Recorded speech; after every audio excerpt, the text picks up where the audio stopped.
기적을 믿는 믿음, 이렇게 제목을 정했습니다. 누가복음 1장 26절에서 38절 말씀 본문을 하여서 함께 말씀을 나누고자 합니다.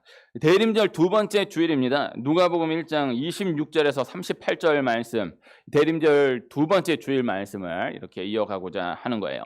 오랫동안 아이가 없었던 제사장 사가랴와 엘리사벳 가정에 하나님이 천사 가브리엘을 보내셔서 아들을 낳게 될 것이다 라는 말씀을 주신 이후 5달이 지나서 그 천사 가브리엘이 이번에는 마리아라는 여인에게 가서 은혜를 받은 자여 평안할지어다, 주께서 너와 함께 하시도다, 네가 잉태하여 아들을 낳으리니 그 이름을 예수라 하라, 이렇게 하나님의 말씀을 전합니다.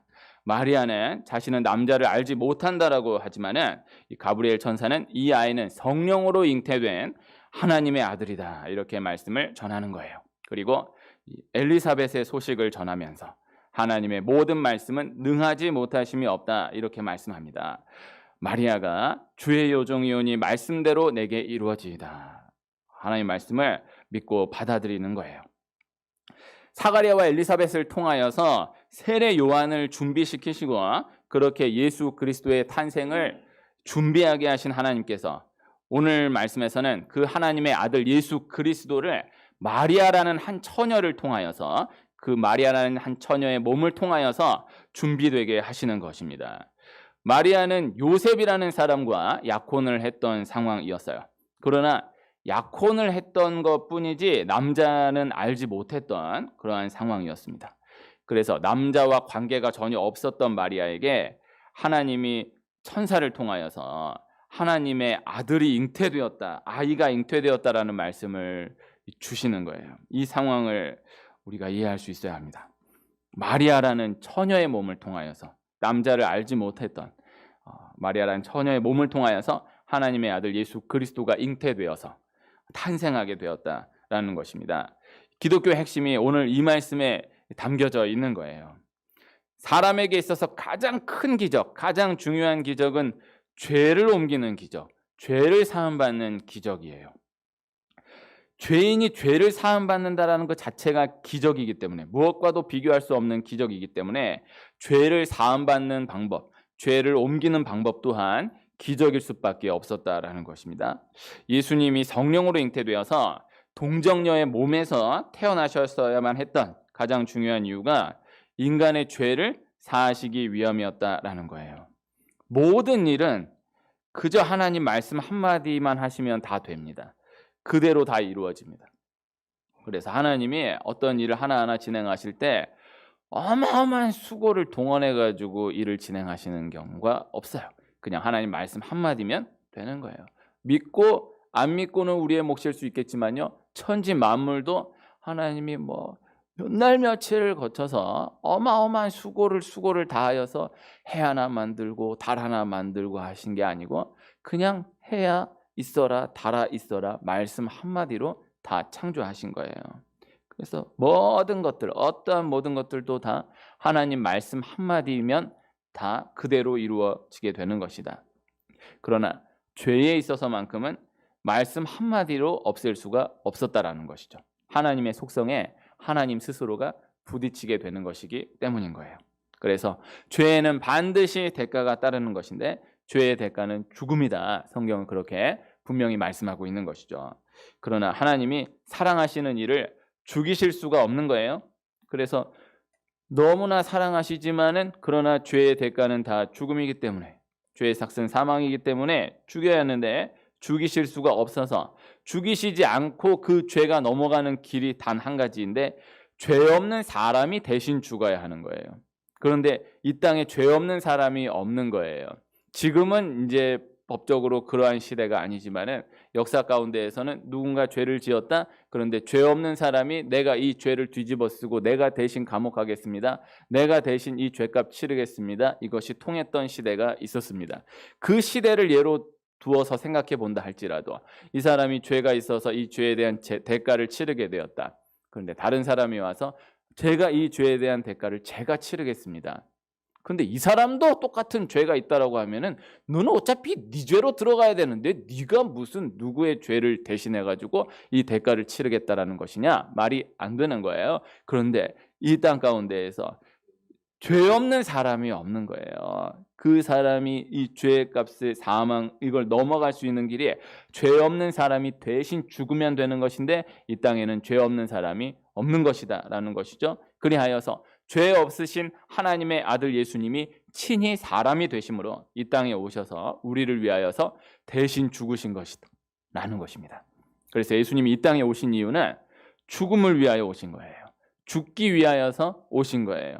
이것이 중요한 거예요. 사람으로 태어나서 모든 죄를 다 뒤집어 쓰시고 대신 죽어주시기 위해서 이 땅에 오신 것이다. 그리하여서 오늘 말씀의 이 모든 절차가 필요했다라는 거예요. 그래서 예수님은 반드시 사람으로 태어나셨어야 했고 사람으로 자라났어야 했고 또 사람으로서 살아가야 했었다라는 것입니다. 그래서 예수님이 이 땅에 오셔서 하신 모든 일들, 하신 모든 말씀들, 사실 예수님의 죽음 하나에 비한다라고 하면은 다 아무것도 아닌 일들이고 또 아무것도 아닌 말씀들인 거예요. 세상은 예수님을 믿지 않는 사람도 예수라는 사람을 크게 보는 사람들이 많아요. 예수라는 사람의 그 행적과 예수라는 사람이 이야기했던 그 이야기들, 말씀들 아주 귀하게 보는 사람들이 많아요. 그러나 그렇지 않다라는 거예요. 그것이 핵심이 아니다라는 거예요. 예수님의 이 땅에 죽으러 오신 것이다. 사람으로 오셔서 죽으셨다. 그리고 부활하셨다. 그리고 승천하셨다. 그리고 다시 오신다. 이것이 예수님의 핵심 사역이었던 것입니다. 이것이 기독교의 핵심인 거예요. 예수님의 삶, 예수님의 말씀, 또 예수님이 일으키셨던 모든 기적들, 예수님의 모든 행적들 다 그것은 다 그 이후로 다루어져야 하는 어찌 보면 부수적인 것들에 불과한 것들이다라는 것이죠. 우리가 이 땅을 살아가고 있기 때문에 예수님을 믿는 우리라 할지라도 예수님의 기적을 더 크게 보고 예수님의 삶의 행적을 더 크게 보게 되는 경우가 있습니다. 그러나 놓치지 말아야 할 것은 예수님의 이 땅 가운데서의 십자가 고난, 죽음, 부활, 승천 이것이 가장 중요하다는 것을 꼭 기억해야 하는 거예요. 예수님 죽은 나사로를 살리시잖아요. 죽은 나사로를 살리신 것은 어마어마한 기적이죠. 그때 당시 문화 가운데서도 예수님 안 믿겠다라고 했던 사람들이 예수님 나사로를 살리시는 기적을 보고 예수님을 믿게 된 사람들이 많이 있었으니까요. 그러나 나사로는 또 결국 죽는 거예요. 그래서 죄인의 죄를 옮기는 기적이 죽은 사람을 살려내는 기적보다도 더 큰 기적이다, 위대한 기적이다라는 것을 기억해야 하는 거예요. 나사로가 죽었다가 살아났을 때 죽은 지 나흘 만에 예수님이 돌문을 옮겨 놓으라 하시고 나사로야 나오라 하셨을 때에 이 죽은 나사로가 나옵니다. 이걸 풀어 헤치면서 이미 죽은 지 나흘이 돼서 냄새나는 나사로가 이걸 풀어 헤치고 나와요. 그때 나사로의 마음을 한번 생각을 해보면은 예수님 나를 살리신 예수님 영광 돌립니다 하고 이렇게 나왔을까? 한번 이거는 묵상으로 생각해 보면은 나사로는 예수님이 나오라고 하니까 나오긴 나오는데 나오면서 예수님 제가 예수님이 나오라고 하니까 나오긴 나왔습니다만은 난 지금 너무 행복했는데 지금 이 하늘나라에서 천국에서 너무 행복했는데 왜 나를 나오라고 하셨어요? 이 나사로를 이 죽은 나사로를 맞이하는 이 마르다 마리아 이 가족들은 너무너무 행복해서 이거 믿어질 수 없는 이 기적이 다 했겠지만 나사로는 마르다 마리아 뭐 다시만 너희들은 모르겠죠. 나는 지금 니들이 오면 되지 왜 내가 다시 여기로 와야 되냐. 네? 그게 그렇게 생각할 수 있는 거예요. 네? 제대한 사람 너무 이렇게 행복하게 그래도 참 전우회를 가지고 만났던 사람 그 사람 보고 다시 오라고 하면 누가 좋아해? 네가 나와라. 네가 제대해서 나와서 만나자. 이래서 만남을 이어가야지. 그거 오고 싶겠어요? 네? 그 감옥에 갇혔던 사람이 그 어렵게 딱 타로게 그 얼마나 거기서 정들었겠어요? 그러나 다시 만나자고 일로 오라 그러면 그게 좋겠냐고. 니도 이제 출소해가지고 우리 밖에서 만나자. 이래야 되지 않겠냐고요. 나사로가 죽은 나사로가 살아났다라는 것은 이 땅 가운데서 놓고 보면은 무엇과도 비교할 수 없는 어마어마한 기적이에요. 그러나 구속사적으로는 죽은 사람이 살아난 기적도 그렇게 놀라운 기적이 아니에요. 그냥 예수님 말씀 한마디면 되는 거니까요. 그러나 죄를 옮기는 기적은 죄야 옮겨져라, 죄야 사해져라 말씀 한마디로 되는 기적이 아니다라는 거예요.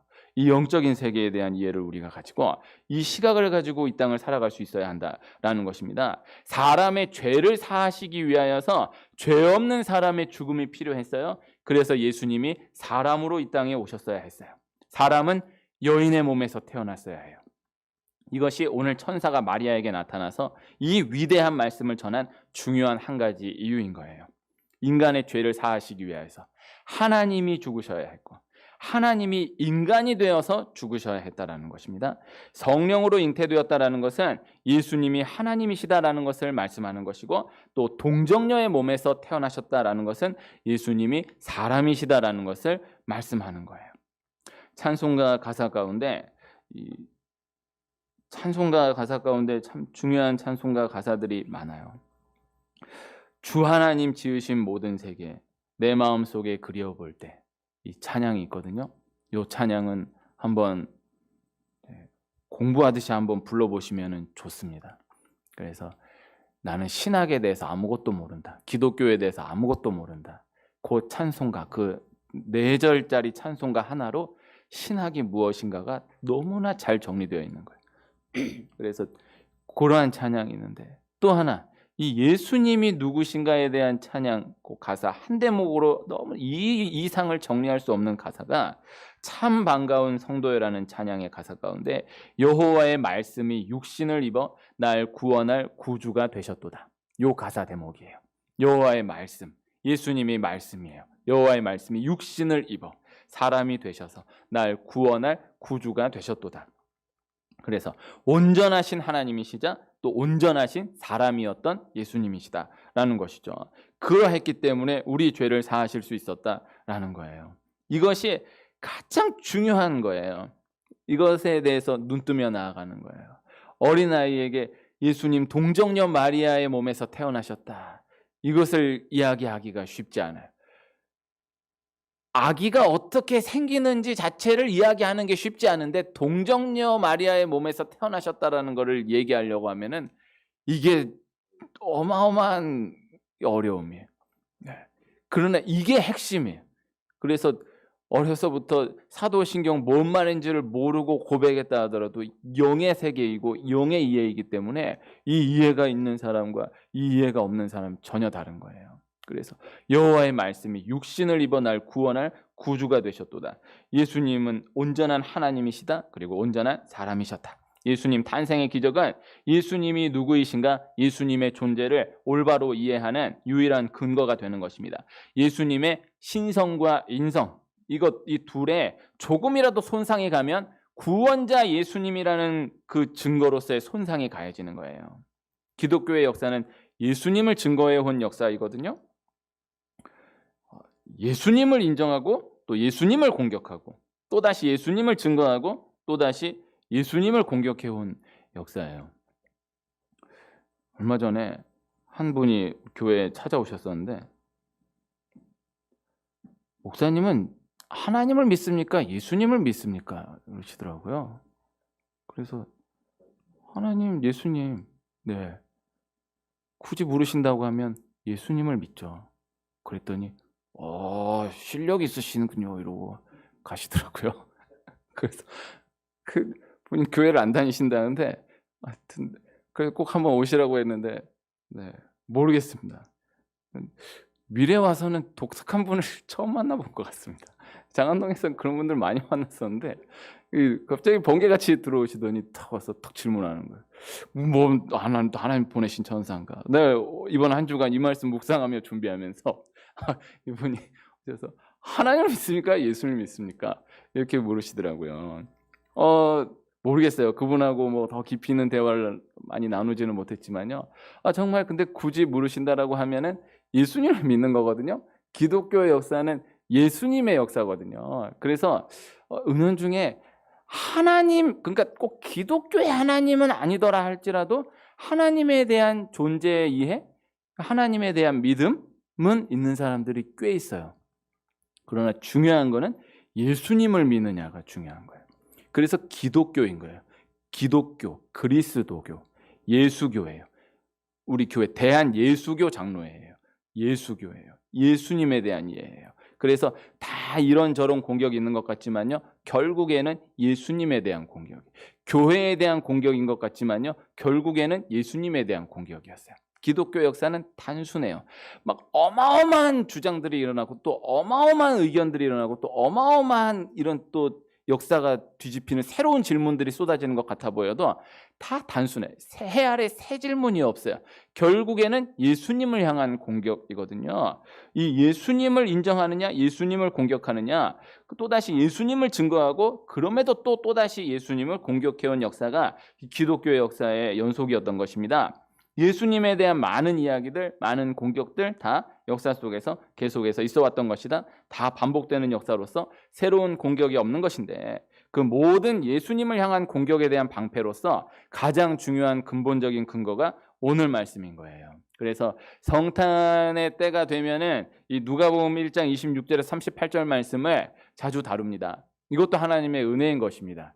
예수님이 동정녀 마리아의 몸에서 태어났다라는 것을 1년에 한 번이라도 이렇게 묵상하며 지나간다라고 하면은요, 상당히 건강한 신앙, 튼튼한 신앙이 될 수 있어요.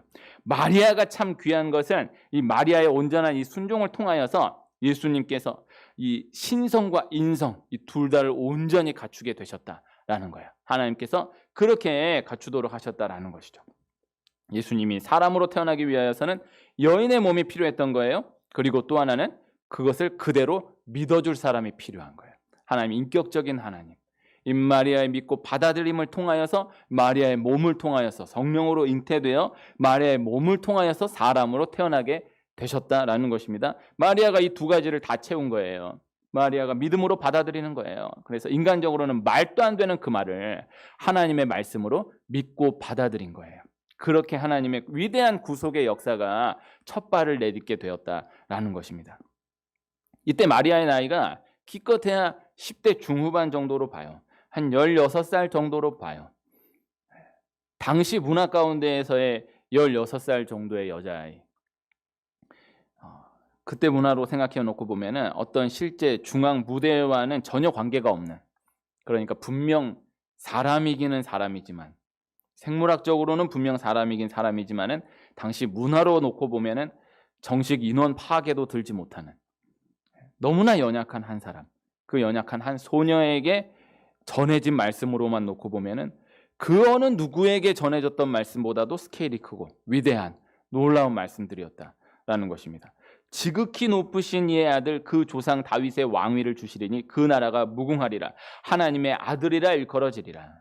이것이 하나님의 말씀이지만 당시 문화로 생각해 보았을 때에 함부로 입에 담을 수 없는 그 유대 문화 가운데에서 입에 함부로 담았다가는, 그 말을 입에 담았다라는 것 자체만으로도 큰 위험에 처해지게 되는 너무나 어마어마한 말씀이 천사를 통하여서 이 작은 한 여인, 한 소녀에게 임하게 되었다라는 것입니다. 성경에 하나님이 한 사람 한 사람을 부르신 말씀들은요, 참으로 놀랍고 위대해요. 하나님이 이사야를 부르실 때 그 말씀이 너무나 놀랍고 위대하고, 하나님이 예레미야 선지자를 부르실 때 그 말씀이 참으로 놀랍고 위대하고, 또 작은 아이였지만은 사무엘을 부르실 때 그 말씀이 참으로 또 놀랍고 위대하지만, 여성이었던, 또 여성이자 아이였던 마리아에게서 천사가 전해지게 된, 마리아에게 천사가 전해준 이 말씀은 그 상황이나 내용으로 보았을 때 성경 그 어떤 말씀, 어떤 내용과도 비교될 수 없는 너무나 큰 말씀이었다라는 것입니다. 그래서 성경에 글쎄요, 오늘 말씀을 나누게 되니까 오늘 말씀으로 또 함께 하지만요, 어떤 믿음에 대한 말씀도 이것을 넘어가는 말씀이 없을 거예요. 남자를 알지 못하는 한 작은 여인에게 성령으로 잉태되어 네가 하나님의 아들을 낳게 될 것이다, 이것을 믿고 받아들여서 그 일을 이루어 나가게 되었다라는 것, 이 이상을 넘어가는 믿음의 말씀이 없는 거예요. 마태복음에서는 그 이후에 반대편 요셉의 이야기를 또 다룹니다. 요셉에게 이 말씀을 또 따로 전하게 되는 것이거든요. 그런데 요셉이 또 이 말씀을 믿어요. 받아들이는 거예요. 이게 또 놀라운 거예요. 사람이 다 끼리끼리 만나는 거예요. 마리아가 믿고 받아들이는 것도 너무너무 놀랍지만은 그래도 그래 그거는 뭐 그런가 보다 하려고 이 사람을 그것도 안 되지만 어쨌든 그래도 그런갑다 하더라도 요셉은 이건 진짜 말도 안 되는 건데 그런데 요셉이 말도 안 된다라고 이렇게 안 믿지 않고 또 믿는다 하더라도 그럴 수는 없다고 그거는 말이 안 된다. 난 도저히 인정할 수 없다고 거부하지 않고 그대로 믿는 거예요. 그대로 믿고 받아들이는 거예요. 이게 하나님이 하신 것인데 하나님이 진행하시는 것인데 그러나 마리아가 믿고 받아들였어요. 그리고 요셉이 믿고 받아들였어요. 이것을 기억해야 해요. 그래서 이 오늘 말씀의 핵심이에요. 하나님의 말씀이니까 하나님의 말씀 그대로 이루어져요. 그러나 그 과정 가운데 마리아의 분명한 믿고 받아들임, 요셉의 이 분명한 믿고 받아들임, 이 믿고 받아들임이 있었기에 하나님의 이야기가 하나 차고 없이 그대로 진행될 수 있었다라는 것입니다. 이 엘리사벳의 임신 역시도 또 하나의 덧붙여진 이유로서 너무나 큰 기적을 믿어야 했던 동정녀의 몸에서 하나님의 아들이 잉태되어 태어난다. 이 말씀을 믿고 받아들여야 했던 마리아에 대한 배려로서의 이유가 또 있는 것입니다. 물론 엘리사벳의 임신과는 비교할 수 없을 정도로 마리아의 임신이 더 큰 기적이었지만요. 그럼에도 나이 많은 엘리사벳의 임신 사실은 마리아의 믿음을 독려하는 데 큰 역할을 했다라는 것. 이것은 분명한 것이죠. 엘리사벳이 그때 나이가 80대 중후반 정도로 봅니다. 80대 중후반 정도의 여인, 한 번도 아이를 낳지 않았던 그 여인이 임신이 되었다. 그게 6개월 차인데 마리아는 10대 소녀예요. 근데 아예 남자를 알지 못해요. 엘리사벳의 아이는 사가랴의 아이예요. 근데 마리아는 남자를 전혀 알지 못해요. 어리고 젊은 몸이긴 하지만 남자를 전혀 알지 못하는 몸인데 그런데 하나님의 아들이 너의 몸에 잉태되어 성령으로 잉태되어 태어나게 된다. 이거를 받아들인다. 이게 어마어마한 기적인 것이죠. 그래서 이것을 믿고 받아들입니다. 그래서 마리아가 엘리사벳이 임신되었다라는 소식을 듣고 너무 놀라죠. 그러나 이렇게 나올 수 있죠. 너무너무 놀라운 기적이지만은 그래도 그거하고 이거하고 같습니까? 전 남자를 알지 못하는데 그거하고 이거하고 같냐고요. 일이 나올 수 있잖아요. 그런데 요만큼 흔들렸던 마리아가 엘리사벳의 이야기를 듣고 믿고 받아들여요. 이게 참 대책 없는 믿음이에요. 이것을 꼭 기억할 수 있어야 돼요. 그거 사실 상관없는 거라고 볼 수 있는 것인데 이 믿음으로 받아들이는 거예요.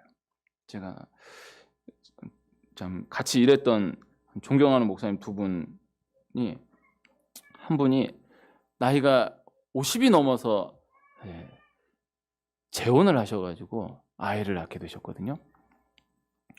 근데 50이 넘어서 재혼을 하셔가지고 아이를 낳게 되셨는데 한 분은 40대 후반이 되도록 결혼한 지 10년이 가까이 되도록 10년이 가까운지 넘어갔는지 하여튼 그 나이가 되도록 애가 없었어요. 근데 그 재혼한 그 목사님이 결혼하시고 1년이 안 되어서 아이를 임신한 거예요. 그 목사님이 아니라 사모님이 임신하셨죠. 임신한 거예요. 근데 놀라운 거는 그 같이 일했던 다른 목사님이 그 소식을 듣고 하나님 앞에 나중에 들은 얘기는 막 그렇게 기도했대요. 하나님. 그러니까 같이 일하는 목사님이 50 넘어서 재혼해가지고 애를 임신했다고 하니까 이게 그동안에도 기도를 안 했던 건 아니었지만은 이건 있을 수가 없는, 나보다 나이가 몇 살이나 더 많은데 저분 임신했는데 나는 이게 뭐냐 그래갖고 막 기도했는데 놀라운 건 그분이 정말 10여 년을 기도했을 텐데 그때 임신됐어요. 그래가지고 그 몇 달 차이로 이게 애를 낳게 된 거예요. 제가 그 이야기를 듣고 저는 이제 다 두 분 다 가까이 지냈던 목사님들이니까 참 놀라운 이야기로 남아 있어요. 그럴 수 있잖아요. 이분 사실 인간적으로 놓고 보면은 이분은 50 넘어서 애를 낳은 건 맞지만은 결혼을 오랫동안 안 했었고 또 이제 막 재혼한 지 얼마 안 돼서 애가 생긴 거란 말이에요. 그런데 이분은 결혼한 지가 벌써 한참 됐는데 나이는 어리지만 근데 인간적으로 생각하면 이 이야기하고 같나 이럴 수 있잖아요. 근데 딱 그러지 않고 나에게도 아이를 달라고 더 적극적인 믿음으로 기도해서 놀라운 건 딱 그 타이밍에 아이가 생겼다라는 거예요. 나 이게 참 놀라운 이야기로 간직하고 있어요. 누가 이런 일이 있었대. 누구도 이런 기적을 체험했대. 라고 하면요. 그게 나랑 뭔 상관이야. 그건 그 이야기고. 이게 아니라 하나님 나에게도 은혜 주실 것이다. 이 이야기가 나에게 들려졌다는 것은 하나님 나에게도 기적을 주신다는 사인이다. 믿음으로 반응하는 것이 축복입니다. 누군가의 기적이 들려지게 되는 것은 하나님이 나의 믿음을 도우시고자 하는 배려이다. 이렇게 믿음으로 받아들이며 나아가는 은혜가 있기를 축복해요. 그것을 놓치지 않는 자에게 기적이 허락되는 것입니다. 병에 걸렸다, 암에 걸렸다라고 하면은 같은 병에 걸렸는데도 나은 사람을 크게 보는 사람이 있고 같은 병에 걸렸는데도 어려워진 사람을 크게 보는 사람이 있어요. 그러니까 한 병에 걸렸다라고 하면은 관심을 안 가질래야 그 병에 걸린 사람에 대한 이야기를 듣게 되는 건 다 사실이잖아요. 그런데 자기보다 더한 증세였는데 나은 사람의 이야기를 크게 보고 크게 듣는, 거기에 귀를 기울인 사람이 있고요. 자기보다 덜 했는데도 악화돼 가지고 어려워진 사람의 이야기를 더 크게 듣고 거기에 귀를 기울이며 나아가는 사람이 있어요. 이건 자기 몫이에요. 이번에 월드컵 얘기를 안 할 수가 없어가지고 제가 가나 초콜릿을 하나씩 준비해서 드렸습니다. 저는 집에 텔레비가 없어가지고요. 4년마다 한 번씩 어렵더라고요. 텔레비전이 없는 게 하나 불편한 게 없는데 이게 인터넷으로 보면은요 몇 초가 느리거든요. 그 2010년 월드컵 때 한번 보는데 나는 열심히 이러고 보고 있는데 옆에서 와 이러는 거예요. 그러니까 그러고 몇 초 뒤에 내가 보고 있는 그 인터넷에서 골이 나오더라고요. 이건 보는 의미가 없다. 그래가지고 그때부터 이제 어디 식당 가서 보고 막 거지같이 그렇게 월드컵 때마다 텔레비를 보고 다녔어요. 이번에는 1차전은 저희 본가에 가서 보고 2차전은 저희 처가에 가서 보고 3차전 너무 늦어가지고 보긴 봐야 되겠는데 원래 저 혼자 식당 가서 봤는데 이번엔 저희 아들이 커가지고 둘이 우동집에 가가지고 둘이 보는 거예요. 둘이 봤는데 술집은 사람이 어마어마하게 많은데 우동집 같은 데는 사람이 없어요. 그 둘이서 이제 제일 좋은 자리에 앉았는데 근데 부흥이 일어났어요. 다 뭐 이렇게 일하다 오는 사람들 하는지 마지막 끝날 때 막 사람이 어마어마하더라고요. 그러면 나중에 이제 딱 끝난 다음에는 그 다음에 바로 어떤 아저씨 분이 채널 돌려달라 그래가지고 그 우루과이 가나전 같이 보면서 대한민국 응원할 때는 그렇게 응원 안 했는데 끝나니까 가나를 막 어마어마하게 응원하는 가나 막 이런 한 몸이 돼가지고 가나를 응원하는 거예요. 이야, 가나가 2대0으로 막아준 거예요.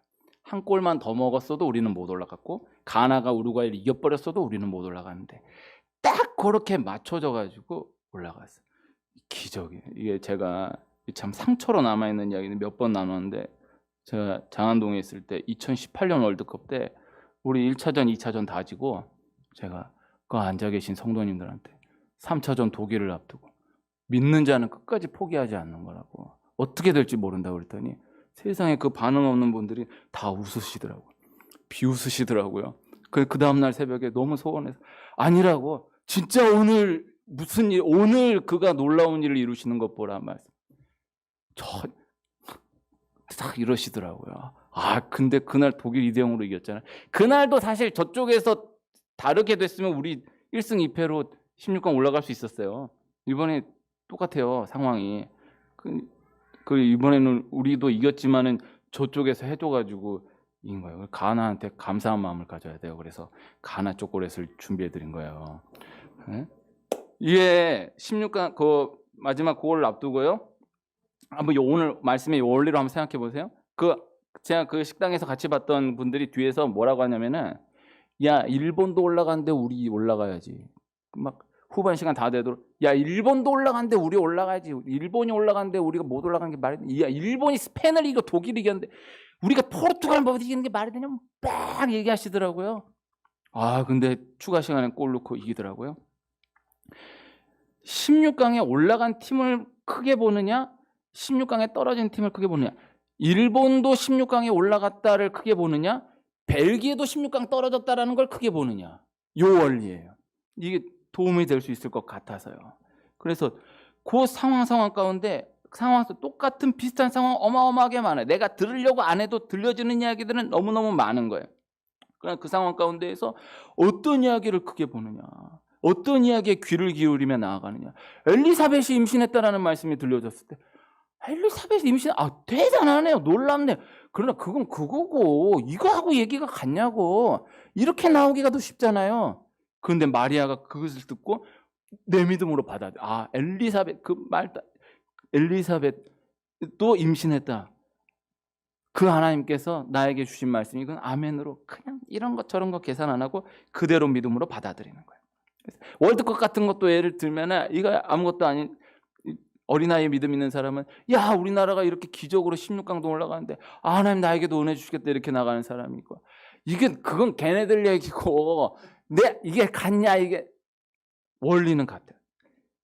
깔려 있어요. 어떠한 상황 가운데에서도 하나님 계속해서 들려지게 하시는 그 모든 이야기들 가운데 내가 어떻게 믿음으로 반응해 나가고 전진해 나아가느냐, 이 차이인 것입니다. 마리아의 순전한 믿음과 온전한 순종을 통하여서 하나님 역사하시는 거예요.